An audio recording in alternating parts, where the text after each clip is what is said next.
Assalamualaikum, selamat pagi. Hari ini saya akan menjawab pertanyaan dari netizen di kolom komentar YouTube mengenai WPFK atau wawancara pengatasi fisik dan keterampilan. Jadi saya akan sedikit menceritakan, membagi pengalaman saya untuk WPFK.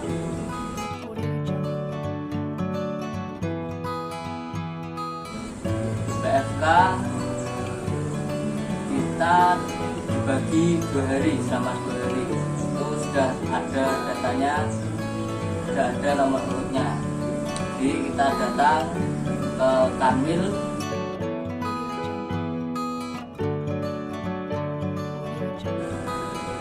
kita menunggu untuk dipanggil. Setelah itu kita setelah dipanggil, kita masuk sekitar 4-5 orang dalam satu ruangan. Setelah itu dalam ruangan itu kita disuruh telanjang, hanya memakai celana dalam untuk pengecekan fisik. Pengecekan fisik di sini termasuk satu, itu ada pengamatan bekas tindik. Yang kedua, bekas tato. Yang ketiga, ada kecacatan atau tidak dalam fisik kalian.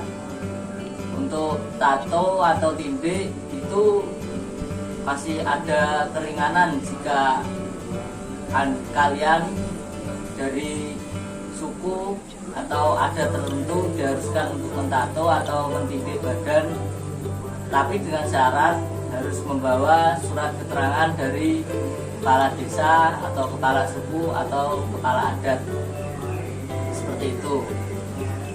Di pengamatan fisik kurang lebih seperti itu. Setelah itu kita memakai kembali pakaian, kita bergeser ke ruang antrian untuk wawancara.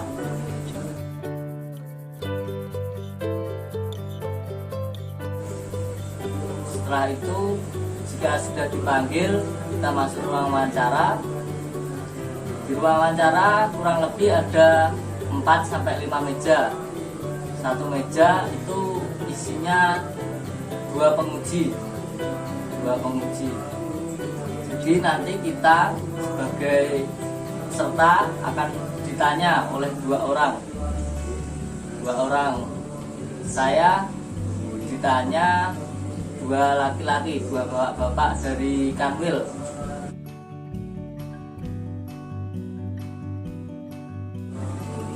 Pertanyaannya untuk setiap peserta mungkin berbeda-beda, tapi untuk pengalaman saya kurang lebih yang pertama itu ditanya soal data diri, data pribadi, tentang tanggal lahir, rumah, keluarga, saudara, seperti itu. Setelah itu kita akan ditanya tentang riwayat pendidikan kita dari mulai SD, SMP, SMA, dan mungkin jika kalian mendaftar melalui sarjana, mungkin kalian juga akan ditanya tentang pendidikan S1-nya. Itu untuk pendidikan, riwayat pendidikan. Setelah itu kalian akan ditanya tentang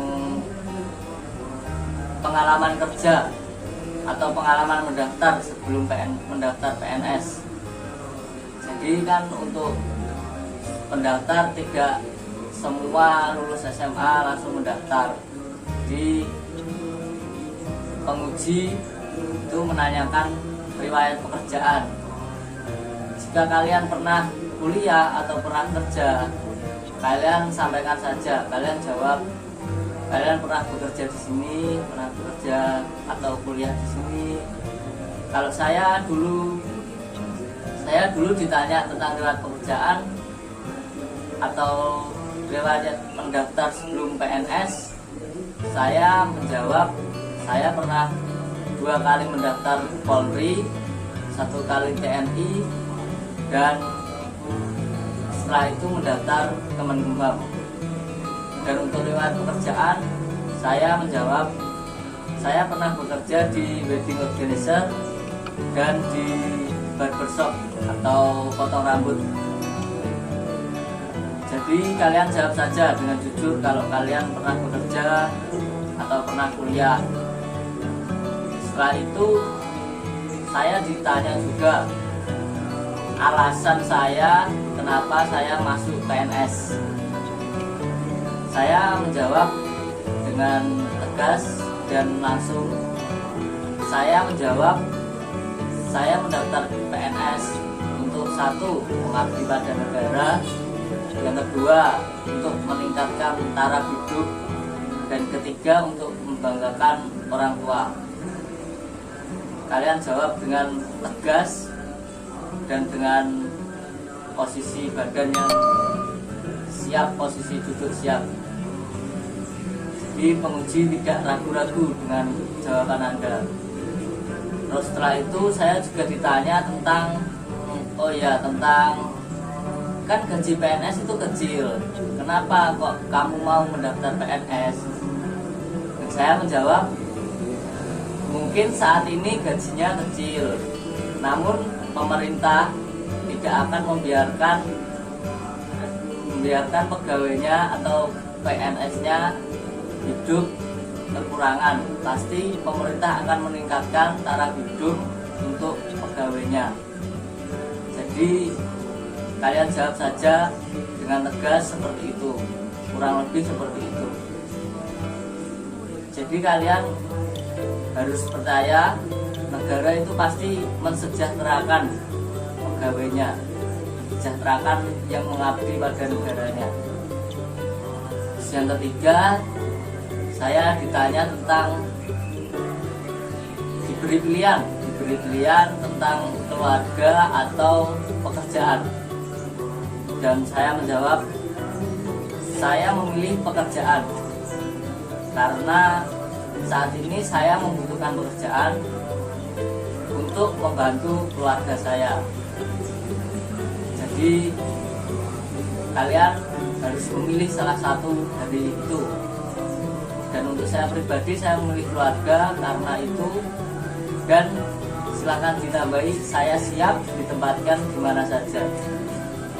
Karena nanti saat kalian mendaftar, kalian itu akan menulis surat beberapa poin, dan di salah satu poinnya itu ada keterangan siap ditempatkan di seluruh Indonesia, dan itu ditandatangani di atas materai. Jadi kalian harus siap untuk ditempatkan di mana saja. Terus yang ketiga, yang selanjutnya, kalian disuruh menceritakan. Saya disuruh menceritakan prestasi saya sejak kecil.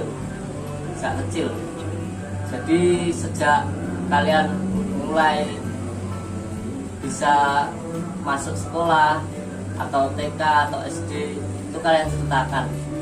Jadi saya dulu menceritakan kurang lebih seperti saya SD pernah jadi ketua kelas, pernah menjadi pengibar bendera saat upacara di SD, SMP, SMA. Itu kalian sebutkan saja. Jadi semua prestasi sederhana ataupun yang ada sertifikatnya itu kalian sampaikan. Apalagi kalau kalian punya penunjang sertifikat atau piagam, itu kalian sebutkan. Jadi kurang lebih kalian ceritakan dari mulai kecil sampai SMA, bahkan sampai mendaftar, itu kalian sampaikan saja ke pengujinya. Kurang lebih itu untuk prestasi sejak kecil. Dan setelah itu saya ditanya soal apa yang menunjang kamu bisa masuk PNS. Nah, itu kalian jawab dengan tegas. Kalian itu seperti apa orangnya, terus kalian itu mempunyai bakat apa, mempunyai kelebihan apa, itu kalian sebutkan. Dan contoh untuk saya menjawab, saya orangnya jujur, disiplin, bisa bangun pagi tepat waktu, tidak suka berbohong. Dan untuk bakat atau keahlian, saya bisa bela diri, saya bisa baris berbaris. Atau kalau kalian bisa menjahit, saya bisa menjahit, saya bisa mengaji. Kalian sebutkan saja kelebihan kalian sebutkan. Itu bisa menjadi nilai tambahan, nilai plus untuk kalian. Dan setelah itu kalau kalian disuruh mempraktekkan atau menunjukkan piagam atau sertifikat, kalian tunjukkan saja sertifikat yang sudah kalian bawa dari rumah. Jika disuruh mempraktekkan, silahkan kalian praktekkan. Untuk saya pribadi, saya dulu mempraktekkan PBB dan bela diri. Dan untuk bela diri pun, tidak harus kalian, kalau pencak silat tidak harus IPSI, tidak harus gerakan IPSI. Atau untuk karate tidak harus gerakan yang seni dari karate. Itu tergantung kalian masing-masing. Dan saya mempraktekkan bela diri dan PBB. Kurang lebih seperti itu untuk prestasi atau kelebihannya. Untuk saya pribadi, saya tidak disuruh menyerahkan atau dicek sertifikatnya. Penguji saya hanya suruh mempraktekkan. Tapi kalian harus siap-siap, harus persiapan untuk membawa sertifikat dan piagam-piagam kalian. Dan juga kalian kemungkinan juga akan ditanya tentang bisa berbahasa asing atau tidak, terutama bahasa Inggris.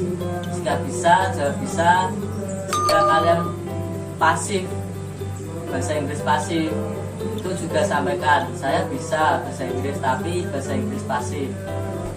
Dan selanjutnya kalian kalau ditanya bisa TI atau komputer, jawab saja bisa. Karena saya yakin di masa sekarang pasti kita itu pasti bisa mengoperasikan teknologi. Ya paling sederhana laptop itu pasti kita sudah bisa semua.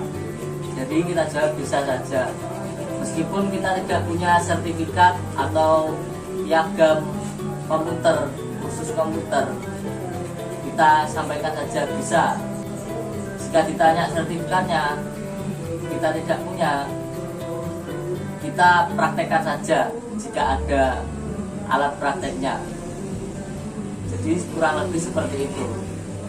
Jadi kalian harus menjawab dengan tegas dan sikapnya juga harus sopan, tegas, dan jangan berbohong.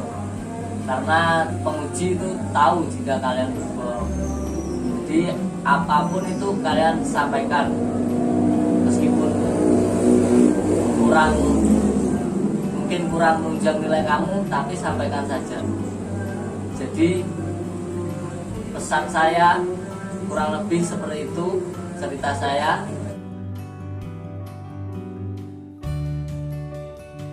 Dan pesan saya untuk pendaftar nanti, untuk yang akan mendaftar Kemenkumham khususnya penjaga tahanan, kalian persiapkan mulai dari sekarang.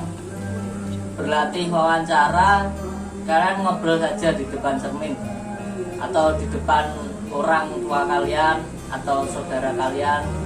Itu kalian latih cara berbicara.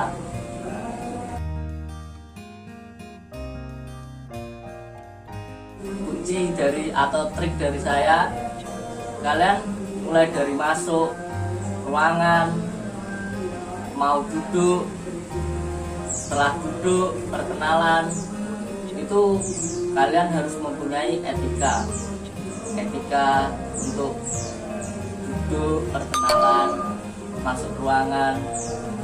Itu kalian harus menunjukkan sikap yang baik karena itu sudah dinilai. Jadi jangan ngawur, jangan elek-elekan, kalian harus menunjukkan yang terbaik di wawancara agar nilai kalian juga maksimal. Jadi kurang lebih seperti itu, dan saya selalu mengingatkan yang paling utama itu doa orang tua kalian.